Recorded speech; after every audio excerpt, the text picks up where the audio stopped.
बड़ी खबर नरसिंहपुर से है, जहां गंगा दशहरा के पावन अवसर पर जल संरक्षण और नदी पुनर्जीवन को लेकर एक प्रेरणादायक पहल देखने को मिली है। जल गंगा संवर्धन अभियान के तहत सिंगरी नदी को पुनर्जीवित करने के उद्देश्य से विशाल श्रमदान कार्यक्रम आयोजित किया गया। सिंगरी नदी के तट पर आयोजित इस अभियान में मंत्री श्री प्रहलाद सिंह पटेल ने इस वर्ष श्रमदान कर लोगों को जल संरक्षण के प्रति जागरूक और प्रेरित किया है। कार्यक्रम में अखंड निराहार परम पूज्य दादा गुरु की गरिमामय उपस्थिति भी रही। नदी को स्वच्छ, सुंदर और पुनर्जीवित बनाने के उद्देश्य से लोगों ने उत्साहपूर्वक श्रमदान करते हुए नदी तट की सफाई, गाद हटाने और संरक्षण कार्यों में सहभागिता निभाई। इस अवसर पर जनप्रतिनिधियों, प्रशासनिक अधिकारियों, कर्मचारियों, स्वसेवी संगठनों और गणमान्य नागरिकों ने एकजुट होकर जल संरक्षण का संदेश दिया।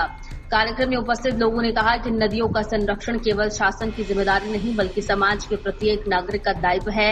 जल गंगा संवर्धन अभियान के माध्यम से सिंगरी नदी को पुनर्जीवित करने की ये पहल क्षेत्र में जन जागरूकता का बड़ा संदेश बनकर सामने आई। का संकल्प है 2027 में नरसिंहपुर जिले में 10 किलोमीटर से ज़्यादा बहने वाली सिंगरी, उसमें शुद्ध जल का प्रवाह हो और उसके तटबंध बंधे हुए हों और उस पर लोग स्वच्छता के साथ पैदल चल सके, ये इस जलगंगा अभियान का संकल्प है। मेरी दूसरी प्रार्थना है कि इसमें तो हमें सबका सहयोग चाहिए, लेकिन अपने घरों की छत का पानी हो या सार्वजनिक स्थान कहीं हो तो उसमें रिचार्जिंग पिट बनाने का काम करके हम जमीन के भीतर बरसात का पानी डालने का काम करें। और तीसरा मेरा निवेदन है कि हमारे घर की गंदगी सिंगरी में न जाए